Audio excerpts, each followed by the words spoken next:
Welcome back. നമ്മൾ ഇന്ന് നോക്കാൻ പോകുന്ന മെയിൻലി 3 ടോപ്പിക്കുകളാണ്. ഒന്ന് DPSP, direct principles of state policy. 2 fundamental duties. അതുപോലെ തന്നെ മൂന്നാമത് നമ്മുടെ കോൺസ്റ്റിറ്റ്യൂഷണൽ മേക്കേഴ്സ് ആയിട്ടുള്ള ഡിഫറെന്റ് കമ്മിറ്റീസിന്റെ ഹെഡുകൾ ആരൊക്കെയാണ്, അതുപോലെ തന്നെ first cabinet of the independent India. ഇത്തരത്തിലുള്ള കാര്യങ്ങളാണ് നമ്മൾ ഇന്നത്തെ ക്ലാസ്സിൽ നോക്കാൻ പോകുന്നത്. നമുക്ക് DPSPയിൽ നിന്ന് UPSC പ്രീവിയസ് ഇയറിൽ ചോദിച്ചിട്ടുള്ള ചോദ്യങ്ങൾ ഏതൊക്കെയാണെന്ന് നോക്കാം. First one, consider the following statement regarding DPSP. രണ്ട് സ്റ്റേറ്റ്മെന്റ് ആണ്. These principles spells out socio-economic democracy in the country. The provisions contained in the principles are not enforceable by any court. ഇനി അടുത്തത്, idea of welfare state of the constitution ഏത് പാർട്ടിലാണ് എൻഷ്രൈൻ ചെയ്തിരിക്കുന്നത്? അടുത്തത്, 42nd amendment വഴി DPSPയിൽ മാറ്റം വരുത്തിയത് ഏത്, അല്ലെങ്കിൽ എക്സ്ട്രാ ആഡ് ചെയ്തിട്ടുള്ള DPSP ഏതാണ്? അതുപോലെ തന്നെ DPSP ഏതെങ്കിലും രീതിയിൽ ലിമിറ്റേഷൻസ് കോസ് ചെയ്യുന്നുണ്ടോ? Legislative function, executive function. അതായിരുന്നു അടുത്ത ചോദ്യം. ഇനി അടുത്തത്, പാർട്ട് 4 ഓഫ് ദ കോൺസ്റ്റിറ്റ്യൂഷന്റെ കറക്റ്റ് ആയിട്ടുള്ള സ്റ്റേറ്റ്മെന്റ് ഏതാ? എൻഫോഴ്സിബിൾ ബൈ കോർട്ട് ആണോ, നോട്ട് എൻഫോഴ്സിബിൾ ബൈ കോർട്ട് ആണോ? These principle lay down in the part of the influence parts are to influence the making of laws of the state. 3 statement ഏതാണ് correct എന്നുള്ളതാണ് ചോദ്യം.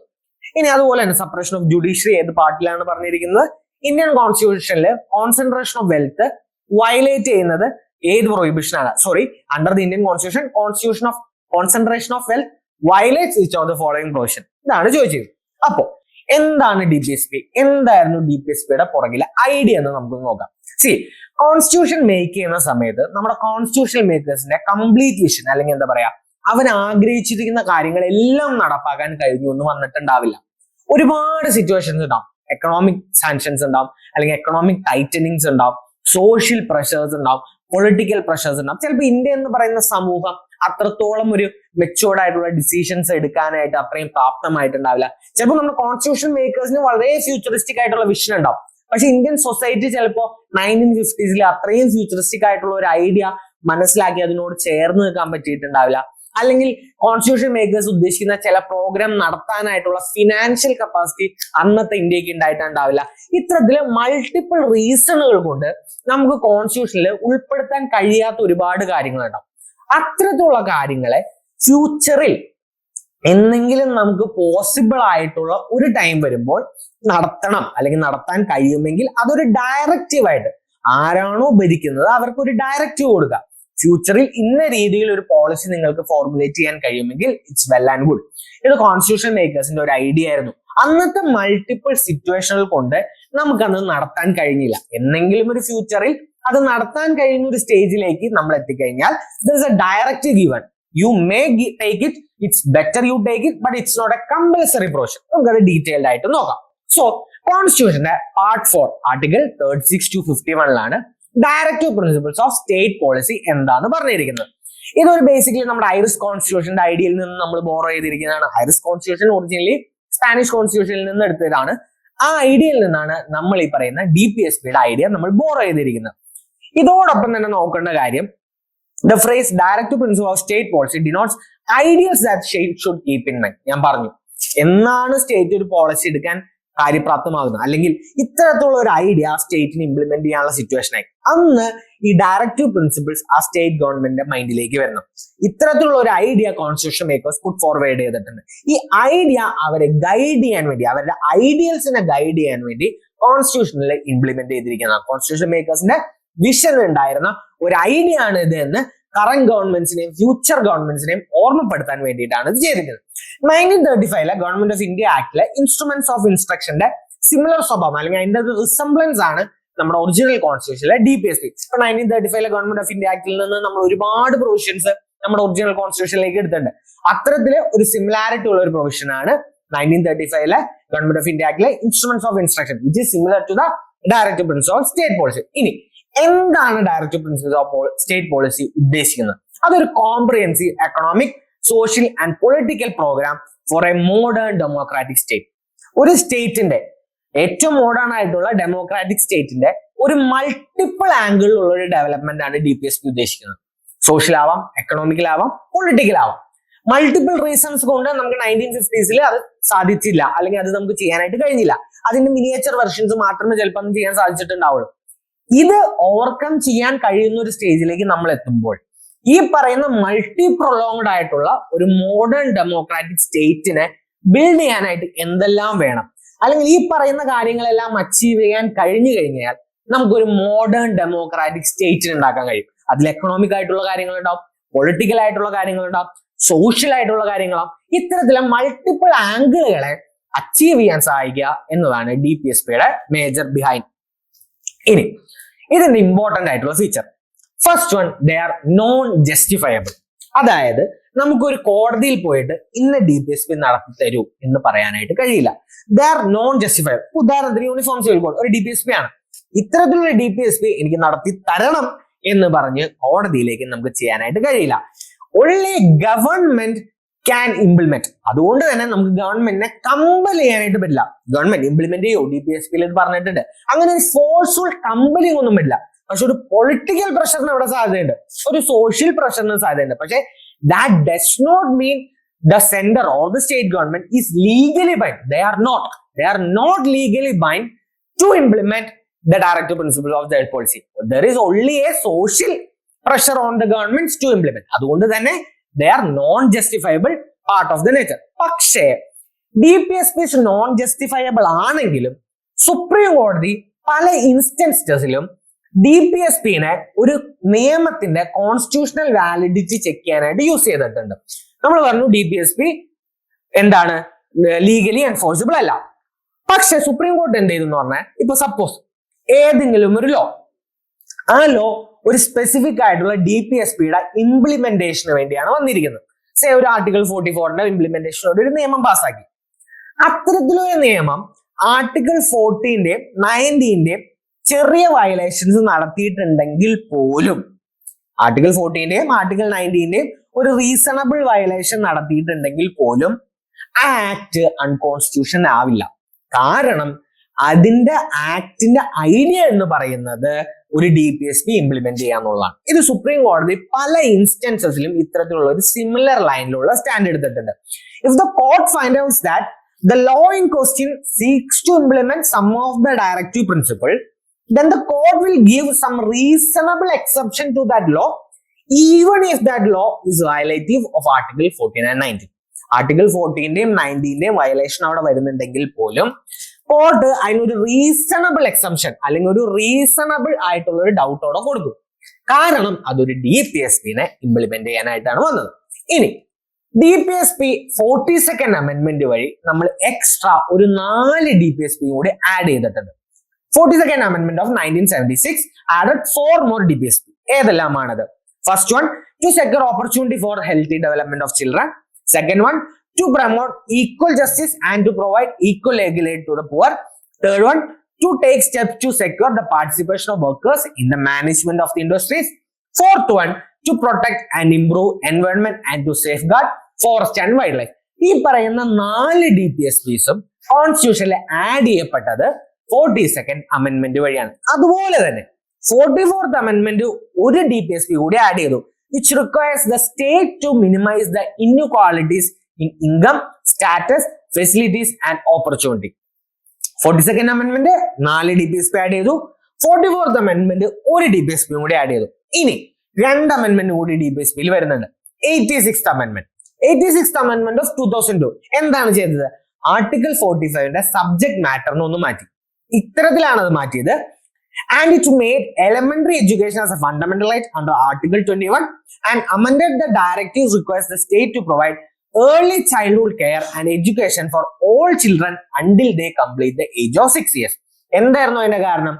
നമ്മൾ DPSPയിൽ അതിനു മുമ്പ് പറഞ്ഞത് 6 to 14 ഒരു എഡ്യൂക്കേഷൻ ഫ്രീ ആൻഡ് കമ്പൽസറി ആക്കി കൊടുക്കാൻ കഴിയുന്ന ഒരു കാലത്ത് നമ്മളത് ചെയ്യണം എന്നുള്ളതാണ്. 86th അമെന്റ്മെന്റ് എന്ത് ചെയ്തു? അതിനെ നേരെ എടുത്ത് ഫണ്ടമെന്റൽ റൈറ്റ് ആക്കി. Article 21 free and compulsory education. അപ്പൊ നമ്മൾ ഈ പറയുന്ന ആർട്ടിക്കിൾ 45ന്റെ ടെക്സ്റ്റ് മാറ്റിയിട്ട് ഏർലി ചൈൽഡ്ഹുഡ് കെയർ കൊടുക്കാനായിട്ട് സ്റ്റേറ്റിന് കഴിയണം. ഒരു ഫ്യൂച്ചറിസ്റ്റിക് ആയിട്ട് അടുത്ത ഐഡിയ എന്തായിരുന്നു ഞാൻ പറഞ്ഞത്? നമുക്ക് കോൺസ്റ്റിറ്റ്യൂഷൻ നിലവിൽ വന്ന സമയത്ത് ചില കാര്യങ്ങൾ നമുക്ക് ഫിനാൻഷ്യലി ചിലപ്പോൾ വയബിൾ ആയിരിക്കില്ല. അന്നത്തെ ഇന്ത്യക്ക് ഫിനാൻഷ്യലി വയബിൾ അല്ലാതിരുന്ന ഒരു കാര്യമാണ് എല്ലാ ജനങ്ങൾക്കും ഫ്രീ ആൻഡ് കമ്പൽസറി ആയിട്ട് എഡ്യൂക്കേഷൻ കൊടുക്കുക 6 to 14. പക്ഷെ എന്ത് പറ്റി? നമുക്ക് 2002 തന്നെ ഫിനാൻഷ്യൽ കപ്പാസിറ്റിയും അതിന്റെ ഇമോഷണലും പൊളിറ്റിക്കൽ കപ്പാസിറ്റിയും നമുക്ക് എത്തി. അപ്പൊ നമ്മൾ അതിനെ നേരെ ഒരു ഫണ്ടമെന്റൽ റൈറ്റ് ആക്കി, അല്ലെങ്കിൽ അതിനെ നമ്മൾ ഇംപ്ലിമെന്റ് ചെയ്യാൻ നോക്കി. അപ്പൊ അടുത്ത നമ്മുടെ ഈ വിഷൻ എന്താണ്? ഏർലി ചൈൽഡ്ഹുഡ് കെയർ കൊടുക്കുക. അപ്പൊ അതിനെ നമ്മൾ ഒരു DPSP ആക്കി മാറ്റി. ഇനി 97th അമെന്റ്മെന്റ് എന്താ ചെയ്തത്? ഒരു DPSP കൂടെ ആഡ് ചെയ്തു, കോഓപ്പറേറ്റീവ് സൊസൈറ്റി ആയിട്ട് റിലേറ്റ് ചെയ്ത്. ഇത്തരത്തിലുള്ള മൾട്ടിപ്പിൾ അമെന്റ്മെന്റ്സിലൂടെ DPSP എവർ ഇവോൾവിംഗ് ആയിട്ട് കോൺസ്റ്റിറ്റ്യൂഷനിൽ വരുന്നുണ്ട്. നമുക്ക് ജസ്റ്റ് അതിന്റെ മൾട്ടിപ്പിൾ ആയിട്ടുള്ള DPSPs എന്തൊക്കെയാണെന്ന് നോക്കാം. ആർട്ടിക്കിൾസ് ഏതൊക്കെയാണെന്ന് നോക്കാം. ആർട്ടിക്കിൾ 36 എന്താ പറയുന്നത്? ഡെഫിനിഷൻ എന്താണെന്നുള്ളതാണ്. Article 37 application of principle contained in this part. Article 13 states to secure a social order for the promotion and welfare of the people. Article 38 certain principle of policy to be followed by the state. Article 39 free legal aid, അതൊരു important ആയിട്ടുള്ളതാണ്. അതുപോലെ article 40 organisation of village panchayat, നമ്മുടെ 73rd and 74th അമെന്റ്മെന്റിന്റെ ഏറ്റവും ആണിക്കലായിട്ടുള്ള ഒരു DPSP ആണ്. ഇനി article 41 right to work and education and public assistance in certain cases. Article 42 provision for just and human condition of work and maternity relief. Article 43 living wages for workers etcetera. Article 43 എന്തായിരുന്നു? 42nd amendment വഴി add ചെയ്യപ്പെട്ടതാണ്. Participation of workers in the management of industry. 43B cooperative society എന്താണ്? 97th amendment വഴി നമ്മൾ പറഞ്ഞു. Article 44 uniform civil code, ഏറ്റവും അധികം current അഫയേഴ്സിൽ കയറി വരുന്നതാണ് article 44 uniform civil code. Article 45 എന്തായിരുന്നു? Provision for early childhood care. 46 എന്താ? എക്കണോമിക്കൽ വീക്കർ സെക്ഷൻ ആയിട്ടുള്ള ഷെഡ്യൂൾ കാസ്റ്റിനെ, ഷെഡ്യൂൾ ട്രൈബിനെ, അതർ വീക്കർ സെക്ഷൻ ആയിട്ടുള്ള അവരുടെ എഡ്യൂക്കേഷനും എക്കണോമിക് ഇൻഡസ്ട്രികളെയും പ്രൊമോട്ട് ചെയ്യുക അല്ലെങ്കിൽ അതിനെ പ്രൊട്ടക്ട് ചെയ്യുക. ആർട്ടിക്കിൾ 47 എന്താണ്? Duty of the state to level the nutrition and standard of living in the public health and to improve the public health. 48 എന്തായിരുന്നു? Organisation of agriculture and animal husbandry. 48A improvement of environment and safeguarding of forest and wildlife, നമ്മളിപ്പോ പറഞ്ഞ amendment വഴി. 49 എന്തായിരുന്നു? മോണുമെന്റ്സും പ്ലേസസും protect ചെയ്യുക. Article 50 separation of judiciary from executive, നമ്മുടെ previous year നോക്കിയതാണ്. Article 51 promotion of international piece and security. ഇത്തരത്തിലുള്ള മൾട്ടിപ്പിൾ DPSPs വഴി നമ്മൾ ഇംപ്ലിമെന്റ് ചെയ്യുന്നത് ഒരു ഫ്യൂച്ചറിസ്റ്റിക് ആയിട്ടുള്ള അല്ലെങ്കിൽ എന്താ പറയാ മോഡേൺ ആയിട്ടുള്ള ഒരു ഡെമോക്രാറ്റിക് സ്റ്റേറ്റ്, അതിന്റെ ഇംപ്ലിമെന്റേഷന് എന്തെല്ലാം കാര്യങ്ങൾ ചെയ്യണം. ഇനി ഈ ഏരിയയിൽ നിന്ന് വന്നിരിക്കുന്ന പ്രീവിയസ് ഇയറിനെ നമ്മൾ ഈ പഠിച്ചത് വെച്ചൊന്ന് സോൾവ് ചെയ്ത് നോക്കാം. First one, consider the following statement regarding the directive principles of state policy. First statement, these principles spell out socio economic democracy in the world. Correct ആണ്. ഞാൻ പറഞ്ഞില്ലേ, സോഷ്യലും എക്കണോമിക്കലും പൊളിറ്റിക്കലും ആയിട്ടുള്ള രീതിയിൽ എങ്ങനെയാണ് ഒരു ഡെമോക്രസി വർക്ക് ചെയ്യേണ്ടത്, ഒരു മോഡേൺ സ്റ്റേറ്റ് എങ്ങനെയാണ് ഇംപ്ലിമെന്റ് ചെയ്യുന്നത്. First statement is correct. Second one, these provisions contained in the principles are not enforceable by any court. പറഞ്ഞു, they are non justifiable. അതുകൊണ്ട് തന്നെ എന്താണ്? The correct answer is C, both 1 and 2. ഇനി idea of welfare state. ഇത്രയും നേരം നമ്മൾ എന്താ പറഞ്ഞുകൊണ്ടിരുന്നത്?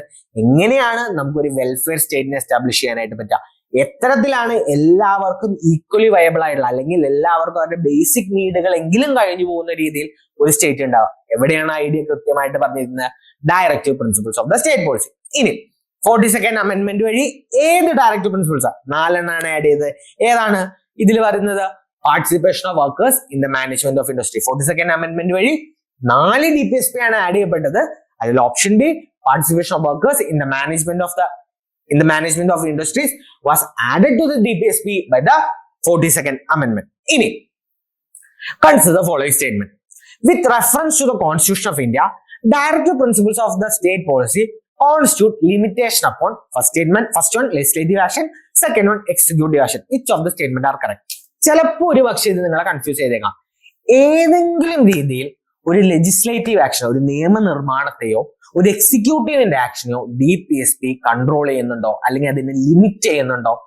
ഞാൻ എന്താ പറഞ്ഞ, ഒരു പൊളിറ്റിക്കൽ പ്രഷർ ഉണ്ടാവാം, ഒരു സോഷ്യൽ പ്രഷർ ഉണ്ടാവാം, അതിനപ്പുറത്തേക്ക് they are not at all legally responsible. ഇത് നടപ്പാക്കിയേ പറ്റൂ എന്ന് പറയുന്ന ഒരു ലീഗൽ സാങ്ഷനോ ലീഗൽ റെസ്പോൺസിബിലിറ്റി അവരുടെ പുറത്തില്ല. They are morally responsible or the voters can put pressure on them to implement DPSP. അത്രേ പറ്റുള്ളൂ. So it does not constitute a limitation upon either the legislative action nor the executive action. So the answer is D, neither legislative nor executive action. Ini with reference to the provision contained in part 4 of the Constitution, which is DPSP, മൂന്ന് statement, they are enforceable by court of law. ആണോ? അല്ലല്ലോ. They are not enforceable by the court of law. Second statement ശരിയാണ്. Third one, these principles laid down in the part are to influence the making of law by the state. എന്താണ് ഞാനിപ്പോ പറഞ്ഞത്? They can influence. The voters can influence. The voters can put a pressure on the government, or the government can take inspirations from the DPSP. ഏത് രീതിയിലാണെങ്കിലും എന്താണ്? The DPSP will have an influence on the governing body. ഇത്തരത്തിലൊരു policy നടപ്പാക്കുക അല്ലെങ്കിൽ ഇത്തരത്തിലുള്ള ഒരു idea implement ചെയ്യുന്ന രീതിയിൽ ഒരു ഇൻഫ്ലുവൻസ് റൂളിംഗ് ആയിട്ടുള്ള ഗവൺമെന്റിന്റെയോ റൂളിംഗ് ആയിട്ടുള്ള ഗവർണൻസ് ആരുടെ കയ്യിലാണോ അവരുടെ മുകളിൽ പ്രഷർ ചെയ്യും. So the answer is 2 and 3 D. ഇനി separation of judiciary from the executive, article 50 നമ്മൾ ഇപ്പോഴും ഡിസ്കസ് ചെയ്തു. DPSP-ലാണ് അത് പറഞ്ഞിരിക്കുന്നത്. ആർട്ടിക്കിൾ 50 says that there should be a separation of executive from the judiciary. So it's a directive principle of the state policy which provides for the separation of executive from the judiciary. Concentration of wealth violates directive principle of state policy. Article നമ്മളിപ്പോൾ discuss ചെയ്തു. ഇത്തരത്തിലുള്ള multiple questions ആണ് DPSP-യിൽ നിന്ന് വന്നിരിക്കുന്നത്. അടുത്ത് നമ്മൾ നോക്കാൻ പോകുന്നത് ഫണ്ടമെന്റൽ ഡ്യൂട്ടീസ് ആണ്. നമ്മൾ ഫണ്ടമെന്റൽ റൈറ്റ്സ് നോക്കി. എന്താണ് ആർട്ടിക്കിൾ കോൺസ്റ്റിറ്റ്യൂഷൻ നമുക്ക് ഗ്യാരണ്ടി ചെയ്തിരിക്കുന്ന citizen, some for the citizen, some for both citizen as well as non citizen, guarantee ചെയ്തിരിക്കുന്ന കുറച്ച് റൈറ്റുകൾ. If you are citizen of India you are eligible for this right. There is neither condition, there is no other condition. There are certain limitations of course. പക്ഷെ വേറെ conditions ഒന്നും ഇല്ലാതെ തന്നെ നിങ്ങൾ ഇന്ത്യയുടെ ഒരു സിറ്റിസൺ ആണെങ്കിൽ ചില ലിമിറ്റേഷൻ ഉണ്ടെങ്കിൽ പോലും നിങ്ങൾക്ക് കൃത്യമായിട്ടുള്ള right to equality, right to life, right against untouchability, right cultural and education right, ഇത്തരത്തിലുള്ള മൾട്ടിപ്പിൾ ഫണ്ടമെന്റൽ റൈറ്റുകൾ നിൽക്കുന്നുണ്ട്. എന്താണ് ഫണ്ടമെന്റൽ ആയിട്ടുള്ള ഡ്യൂട്ടികൾ? എങ്ങനെയാണ് അത് ഫണ്ടമെന്റൽ റൈറ്റിൽ നിന്ന് വ്യത്യാസമായത്? ഫസ്റ്റ് നമുക്ക് ഫണ്ടമെന്റൽ ഡ്യൂട്ടിയിൽ നിന്ന് വന്നിരിക്കുന്ന ചോദ്യങ്ങൾ നോക്കാം. To uphold and protect the sovereignty, unity and integrity of India is a provision made in. ഏതിൽ നിന്നാണ്? ഡയറക്റ്റ് ക്വസ്റ്റ്യൻ ആണ്. അടുത്തത്, which of the following statements are true about fundamental duty? A legislative process has been provided for the enforcement of the duty. Second one, they are correlated to the legal duties. ഇനി fundamental ഡ്യൂട്ടികൾ എന്താണ്? Though the rights and duties of the citizens are correlative and inseparable, original constitution ഇത്തരത്തിലൊരു idea ഉണ്ടായിരുന്നില്ല. Original constitution നമുക്ക് തന്നത് എന്താണ്? Fundamental റൈറ്റുകളാണ്. Originally ഒരു കോൺസ്റ്റിറ്റ്യൂഷന്റെ അകത്ത് fundamental duty കൊടുക്കണമെന്നോ അല്ലെങ്കിൽ സിറ്റിസൺസിന് കുറച്ച് റൈറ്റ്സിന്റെ ഒപ്പം ഒരു ഡ്യൂട്ടീസ് ഉണ്ടാവണമെന്നോ ഈ ഇത്തരത്തിലുള്ള ഐഡിയാസ് കോൺസ്റ്റിറ്റ്യൂഷൻ മേക്കേഴ്സിന് ഉണ്ടായിരുന്നില്ല. അവർ കുറച്ച് റൈറ്റുകളാണ് നമുക്ക് പ്രൊവൈഡ് ചെയ്യുന്നത്. ലേറ്റർ 1976 42nd അമെന്റ്മെന്റ് വഴിയാണ് ഫണ്ടമെന്റൽ ഡ്യൂട്ടീസ് നമ്മുടെ കോൺസ്റ്റിറ്റ്യൂഷനിലേക്ക് ആഡ് ചെയ്യപ്പെടുന്നത്. എഗെയിൻ ഇൻ 2002 ഒരു ഫണ്ടമെന്റൽ ഡ്യൂട്ടിയും കൂടി എക്സ്ട്രാ ആഡ് ചെയ്യപ്പെടുന്നുണ്ട്. ഇനി ഫണ്ടമെന്റൽ ഡ്യൂട്ടീസ് എന്ന് പറയുന്നത് നമ്മൾ ഇൻസ്പയർ ചെയ്തിരിക്കുന്നത് USSRന്റെ കോൺസ്റ്റിറ്റ്യൂഷനാണ്. നമ്മൾ വേൾഡിൽ നോക്കുകയാണെങ്കിൽ ബാക്കി ഡെമോക്രസികൾ ഒന്നും തന്നെ ഇത്തരത്തിലൊരു ഫണ്ടമെന്റൽ ഡ്യൂട്ടിയുടെ ഐഡിയ ഫോളോ ചെയ്യുന്നില്ല. നമ്മളാണ് അത്തരത്തിൽ നമ്മുടെ ഒരു ഡെമോക്രസിയിലെ കോൺസ്റ്റിറ്റ്യൂഷനിൽ റിട്ടേൺ ആയിട്ട് നമ്മൾ അങ്ങനെ ഫോളോ ചെയ്യുന്നു. May be another country to do so might be the Japan. ഇത്തരത്തില് നമ്മളാണ് ഒരു major democracy which follows the idea of both the fundamental rights as well as the fundamental duty. ഇനി 1976 കോൺഗ്രസ് ആണ് സർദാർ സ്വരൺ സിംഗ് കമ്മിറ്റീനെ ഇംപ്ലിമെന്റ് ചെയ്യുന്നത്. അവരുടെ റെക്കമെൻഡേഷൻസിന് അനുസരിച്ചിട്ടാണ് നമ്മൾ ഫണ്ടമെന്റൽ ഡ്യൂട്ടീസ് ഇംപ്ലിമെന്റ് ചെയ്യണോ അല്ലെങ്കിൽ ഫണ്ടമെന്റൽ ഡ്യൂട്ടീസിന്റെ ആവശ്യം എന്താണ്, ഇത്തരത്തിലുള്ള കാര്യങ്ങളെ കുറിച്ച് നമ്മൾ പഠിക്കാൻ ഏൽപ്പിക്കുന്നത്. കമ്മിറ്റി റെക്കമെൻഡേഷൻ സബ്മിറ്റ് ചെയ്തിട്ട് പറഞ്ഞത് ഒരു സെപ്പറേറ്റ് ചാപ്റ്റർ കോൺസ്റ്റിറ്റ്യൂഷനകത്ത് ഫണ്ടമെന്റൽ ഡ്യൂട്ടീസിന് ആഡ് ചെയ്യണം. അതോടൊപ്പം തന്നെ പറഞ്ഞത് it stress that the citizen should become conscious that in addition to the enjoyment of right they also have certain duties to perform. കോൺസ്റ്റിറ്റ്യൂഷനിൽ ഒരു സെപ്പറേറ്റ് ചാപ്റ്റർ ആഡ് ചെയ്യപ്പെടണം. അതോടൊപ്പം തന്നെ സിറ്റിസൺസിന് ഒരു കോൺഷ്യസ്നെസ് ഉണ്ടാവണം. അവർ എൻജോയ് ചെയ്യുന്ന റൈറ്റിന്റെ കൂടെ they will have certain duties towards the state or they will have certain duties towards the fellow citizen. ഇത്തരത്തിൽ കോൺഗ്രസ് സ്വരൺ സിംഗ് കമ്മിറ്റിയുടെ റെക്കമെൻഡേഷൻസ് ആക്സെപ്റ്റ് ചെയ്തതിന്റെ ഭാഗമായിട്ട് നമ്മൾ 42nd അമെന്റ്മെന്റിൽ ഫണ്ടമെന്റൽ ഡ്യൂട്ടീസും കൂടി ആഡ് ചെയ്യണം. നമ്മൾ ഫണ്ടമെന്റൽ ഡ്യൂട്ടീസിനെ ഒരു പുതിയ പാർട്ടില്ല part 4A of the constitution ആയിട്ട് നമ്മൾ ആഡ് ചെയ്യാണ്. അതോടൊപ്പം തന്നെ പുതിയ പാർട്ടിൽ ഒരു ആർട്ടിക്കിൾ ആണ് ആർട്ടിക്കിൾ 51A. അതോടൊപ്പം തന്നെ 10 ഫണ്ടമെന്റൽ ഡ്യൂട്ടീസും കൂടി നമ്മൾ ആഡ് ചെയ്തു. 42nd അമെന്റ്മെന്റ് എന്ത് ചെയ്തത്? പാർട്ട് 4A എന്ന് പറയുന്ന പുതിയൊരു പാർട്ട് ആഡ് ചെയ്തു. 51Aയുടെ അകത്ത് പുതിയൊരു ആർട്ടിക്കിൾ, അതിൻ്റെ അകത്ത് 10 ഫണ്ടമെന്റൽ ഡ്യൂട്ടീസിന്റെ അകത്ത് 10 ഫണ്ടമെന്റൽ ഡ്യൂട്ടികളെ നമ്മൾ ആഡ് ചെയ്തു. ഇനി സ്വരൺ സിംഗ് കമ്മിറ്റിയാണ് റെക്കമെൻഡേഷൻ കൊടുത്തെങ്കിലും സ്വരൺ സിംഗ് കമ്മിറ്റിയുടെ റെക്കമെൻഡേഷനും ഫൈനൽ ആയിട്ട് ഇംപ്ലിമെന്റ് ചെയ്തിരിക്കുന്ന ഫണ്ടമെന്റൽ ഡ്യൂട്ടീസും തമ്മിൽ ചെറിയ ഡിഫറൻസുകളുണ്ട്. ഒന്നാമത്, Parliament may provide for the imposition of such penalty and punishment may consider for the appropriate for the non-compliance of any of the fundamental duties. ഇതൊരു സ്വരൺ സിംഗ് കമ്മിറ്റിയുടെ റെക്കമെൻഡേഷൻ ആയിരുന്നു. ഏതെങ്കിലും ഒരു വ്യക്തി ഫണ്ടമെന്റൽ ഡ്യൂട്ടീസ് പാലിക്കാതിരിക്കുകയോ അല്ലെങ്കിൽ അതിലെന്തെങ്കിലും ഫോളോ ചെയ്യാതിരിക്കുകയോ ചെയ്താൽ പാർലമെന്റിന് വേണമെങ്കിൽ അയാൾക്കെതിരെ പെനാൽറ്റി ഇമ്പോസ് ചെയ്യാനോ പണിഷ് ചെയ്യാനോ അധികാരമുണ്ട്. നിയമം പാസ്സാക്കിയിട്ട് അയാൾ പണിഷ് ചെയ്യാം. ഇത്തരത്തിലുള്ള ഒരു റെക്കമെൻഡേഷൻ സ്വരൺ സിംഗ് കമ്മിറ്റി കൊടുത്തു. പക്ഷെ ഇത് ഫൈനൽ ഡ്രാഫ്റ്റിൽ ഉണ്ടായിരുന്നില്ല. അതോടൊപ്പം തന്നെ ഏതെങ്കിലും കാരണവശാൽ ഫണ്ടമെന്റൽ ഡ്യൂട്ടീസ് പാലിക്കാതിരിക്കുന്ന ഒരു വ്യക്തിയുടെ മുകളിൽ പണിഷ്മെന്റിന് വേണ്ടി നമ്മളൊരു ലോ പാസ്സാക്കാണ്. അയാളെ പണിഷ് ചെയ്യാനായിട്ട് ഒരു ലോ, അല്ലെങ്കിൽ അയാൾ പെനാൽറ്റി വിധിക്കാനായിട്ട് ഒരു ലോ പാസ് ചെയ്യാണ്. ഈ ലോകളെ ഫണ്ടമെന്റൽ റൈറ്റിനെ വയലേറ്റ് ചെയ്യുന്നു എന്ന കാരണം കൊണ്ട് അൺകോൺസ്റ്റിറ്റ്യൂഷണൽ ആക്കാൻ പാടില്ല എന്നൊരു റെക്കമെൻഡേഷനും സ്വരൻ സിംഗ് കമ്മിറ്റി പറഞ്ഞു. ഈ രണ്ട് റെക്കമെൻഡേഷനും നമ്മൾ ഫൈനൽ കോൺസ്റ്റിറ്റ്യൂഷനിൽ കാണുന്നില്ല. അതോടൊപ്പം തന്നെ വളരെ രസകരമായ ഒരു കാര്യം, duty to pay tax, tax അടയ്ക്കുന്നത് ഒരു വ്യക്തിയുടെ ഡ്യൂട്ടി ആകണം, ഫണ്ടമെന്റൽ ഡ്യൂട്ടിയുടെ ഭാഗമാകണമെന്ന് സ്വരൻ സിംഗ് കമ്മിറ്റി പറഞ്ഞു. ഇതും നമ്മുടെ ഫൈനൽ ഫണ്ടമെന്റൽ ഡ്യൂട്ടീസിന്റെ ലിസ്റ്റിലേക്ക് ആഡ് ചെയ്യപ്പെട്ടില്ല. അപ്പൊ 3 മേജർ ചേഞ്ചസ് ആണ് ഉണ്ടായിരുന്നത്. ഒന്ന്, ഇമ്പോസിഷൻ ഓഫ് പെനാൽറ്റി വേണമെന്ന് പറഞ്ഞു, അതില്ലാതാക്കി. രണ്ടാമത്, ഇമ്പോസിഷൻ ഓഫ് പെനാൽറ്റി ഓർ ലോയ്ക്ക് വേണ്ടി നിയമം പാസ്സാക്കി കഴിഞ്ഞാൽ അത് അൺകോൺസ്റ്റിറ്റ്യൂഷണൽ ആവാൻ പാടില്ല, അല്ലെങ്കിൽ അൺകോൺസ്റ്റിറ്റ്യൂഷണൽ ആണെന്ന് സുപ്രീം കോടതിക്ക് പറയാൻ പറ്റില്ല എന്ന് പറഞ്ഞു. അതും നമ്മൾ എടുത്തു കളഞ്ഞു. മൂന്നാമത്, ഡ്യൂട്ടി ടു പേ ടാക്സ്, അതും നമ്മുടെ ഫൈനൽ ലിസ്റ്റിലേക്ക് വന്നില്ല. ഇനി ആർട്ടിക്കിൾ 15(1)(a) പറയുന്ന ഫണ്ടമെന്റൽ ഡ്യൂട്ടികൾ ഏതൊക്കെയാണ്? ഒന്നാമത്, to abide the constitution and respect the ideas and institution, the national flag and the national anthem. National ഫ്ലാഗിനെയും നാഷണൽ ആന്തത്തിനെയും കോൺസ്റ്റിറ്റ്യൂഷനെയും റെസ്പെക്ട് ചെയ്യുക, ബഹുമാനിക്കുക, കോൺസ്റ്റിറ്റ്യൂഷന്റെ ഐഡിയാസിനെ എബൈഡ് ചെയ്യുക. രണ്ടാമത്, നോബിൾ ഐഡിയാസിനെ ചെറിഷ് ചെയ്യുക, ഫോളോ ചെയ്യുക, നാഷണൽ സ്ട്രഗിളിൽ നിന്ന് ഇൻസ്പിറേഷൻ ഉണ്ടാക്കുക. 3, ഇന്ത്യയുടെ സോവറിനിറ്റി, യൂണിറ്റി, ഇന്റഗ്രിറ്റി അപ്ഹോൾഡ് ചെയ്യുക, പ്രൊട്ടക്ട് ചെയ്യുക. 4, defend the country and render national service when called upon to do so. 5, ഹാർമണിയും spirit of common ബ്രദർഹുഡും, ഇന്ത്യയിലെ എല്ലാ ആളുകളും തമ്മിൽ, അത് റിലീജിയസോ ലിംഗ്വിസ്റ്റിക്കോ റീജിയണലോ സെക്ഷനിലോ ഇത്തരത്തിലുള്ള ഏത് രീതിയിലുള്ള ബൗണ്ടറീസ് ആയാലും അതിനെല്ലാം കടന്നിട്ട് ഹാർമണി സ്പ്രെഡ് ചെയ്യുക, അതോടൊപ്പം തന്നെ കോമൺ ബ്രദർഹുഡ് സ്പ്രെഡ് ചെയ്യുക. പോരാതെ തന്നെ വുമന്റെ പ്രാക്ടീസ്, വുമന്റെ ഡിഗ്നിറ്റിക്ക് എതിരെയുള്ള ഏതെങ്കിലും രീതിയിലുള്ള ഡെറോഗേറ്ററി ആയിട്ടുള്ള പ്രാക്ടീസ് ഉണ്ടെങ്കിൽ അതും ഇല്ലാതാക്കുക. ഇത്തരത്തിലുള്ള 5 കാര്യങ്ങൾ. ആറാമത് എന്തായിരുന്നു? Value and preserve rich heritage and composite culture of our country, ഇന്ത്യയുടെ വൈവിധ്യങ്ങളെ ഉൾക്കൊള്ളുക, അതിൽ അഭിമാനം കൊള്ളുക, അതിനെ പ്രിസർവ് ചെയ്യാനായിട്ട് കഴിയുന്ന രീതിയിൽ ചെയ്യാം. ഇനി 6, natural environment including forest, lakes, rivers, wildlife and have to have a compassion for the living features. ഏതെങ്കിലും രീതിയിൽ അവരെ പ്രൊട്ടക്ട് ചെയ്യുക, അവരെ പ്രൊട്ടക്ട് ചെയ്യാൻ കഴിയുന്ന രീതിയിലുള്ള ഡ്യൂട്ടീസ് നമ്മൾ എടുക്കുക. 7 എന്തായിരുന്നു? Scientific temper, humanism and the spirit of enquiry and reform, കൃത്യമായിട്ടുള്ള ശാസ്ത്രബോധം, ശാസ്ത്ര അവബോധം ജനങ്ങളിലേക്ക് ഉണ്ടാവുക. അതോടൊപ്പം തന്നെ 8, പബ്ലിക് പ്രോപ്പർട്ടി പ്രൊട്ടക്ട് ചെയ്യുക, വയലൻസ് ഇല്ലാതാകുക. 9 എന്തായിരുന്നു? Excellence in all spheres of individual and collective activity so that the nation constantly rise to higher level of endeavour and achievement. 10, 86th constitution amendment വഴി എന്താണ് ആഡ് ചെയ്യപ്പെട്ടത്? To provide opportunity for education of his or her child or what between the age of 6 and 14. നമ്മൾ പറയുന്ന 21A fundamental right ഉണ്ടല്ലോ, അതോടൊപ്പം തന്നെ ഇതും എന്തായി ഒരു ഫണ്ടമെന്റൽ ഡ്യൂട്ടി ആയിട്ട് മാറി. എല്ലാ സിറ്റിസൺസിന്റെ കടമയാണ് എന്ത്? അവരുടെ ചിൽഡ്രൻസിന് കൃത്യമായിട്ടുള്ള ഫ്രീ ആൻഡ് കമ്പൽസറി എഡ്യൂക്കേഷന്റെ ഭാഗമാക്കുക. 6 to 14 ആണെങ്കിൽ അവർക്ക് കൃത്യമായിട്ടുള്ള വിദ്യാഭ്യാസം ഉറപ്പാക്കുക. ഇതെന്താണ്? 86 കോൺസ്റ്റിറ്റ്യൂഷണൽ അമെന്റ്മെന്റ് വഴിയാണ് ഇത് നിലവിൽ വന്നത്. ഇനി എന്തെല്ലാമാണ് fundamental ഡ്യൂട്ടീസിന്റെ feature?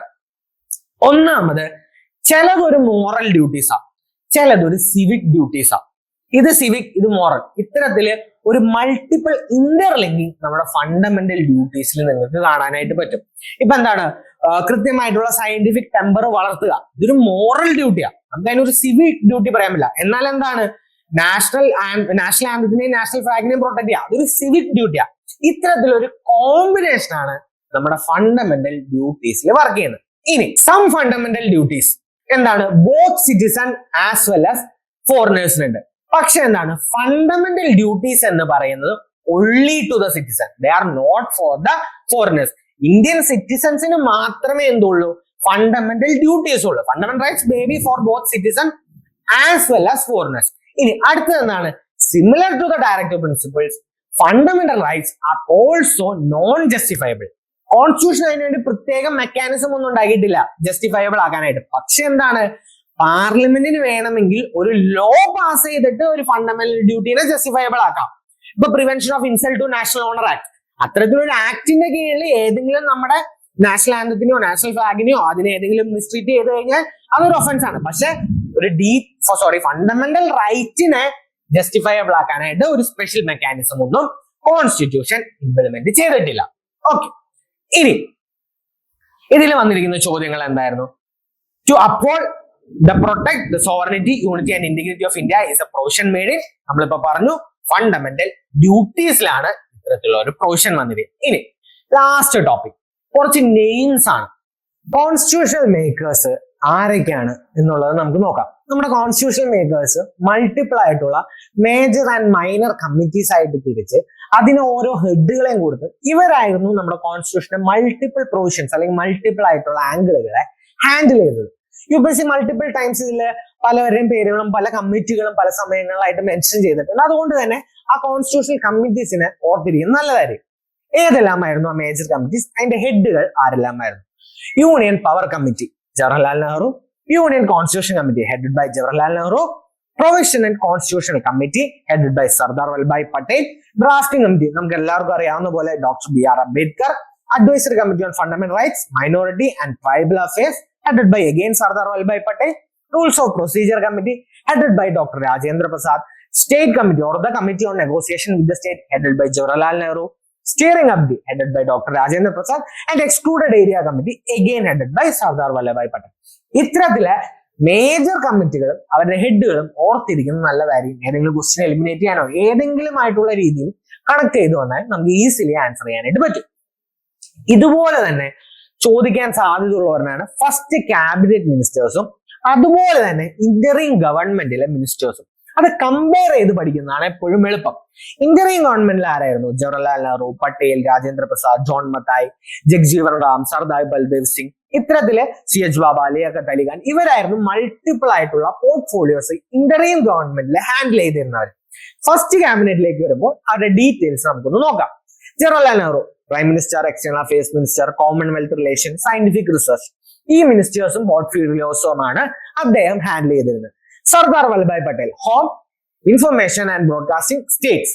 Doctor Rajendra Prasad foods and agriculture, Maulana Abdul Kalam Azad education, John Mathai railway and transportation, R Shanmukham Chetty finance, doctor BR Ambedkar law, Jagjivan Ram labour, Sardar Baldev Singh defence, Rajkumar Amrit Kaur health, CH Baba commerce, Rafi Ahmed Kidwai commission, doctor Shyam Prasad Mukherjee industry and supplies, VN Gadgil works, mines and powers. ഇത്തരത്തില് ഇതിനെ compare ചെയ്യുക. ആരെല്ലാമാണ് first ക്യാബിനറ്റിലും interim ഗവൺമെന്റിലും ഉണ്ടായിരുന്നത്? ഏതെങ്കിലും വ്യക്തികൾ portfolios മാറിയിട്ടുണ്ടോ? ഇത്തരത്തിലൊരു calculative ആയിട്ട് നമ്മൾ നോക്കിക്കഴിഞ്ഞാൽ ഇത് ഓർത്തിരിക്കാൻ കുറച്ചും കൂടി എളുപ്പമായിരിക്കും. അപ്പൊ നമ്മൾ നോക്കിയത് ഫണ്ടമെന്റൽ ആയിട്ടുള്ള ഡ്യൂട്ടീസ്, DPSP, അതുപോലെ തന്നെ കോൺസ്റ്റിറ്റ്യൂഷണൽ മേക്കേഴ്സിന്റെ കമ്മിറ്റി, അത് ഹെഡ് ചെയ്തത് ആരെല്ലാമാണ്? ഫസ്റ്റ് ക്യാബിനറ്റും ഇന്ററിം ഗവൺമെന്റിലെ ക്യാബിനറ്റും അതിലെ മെമ്പേഴ്സും ആരെല്ലാമാണ്. I hope you like the class. Thank you.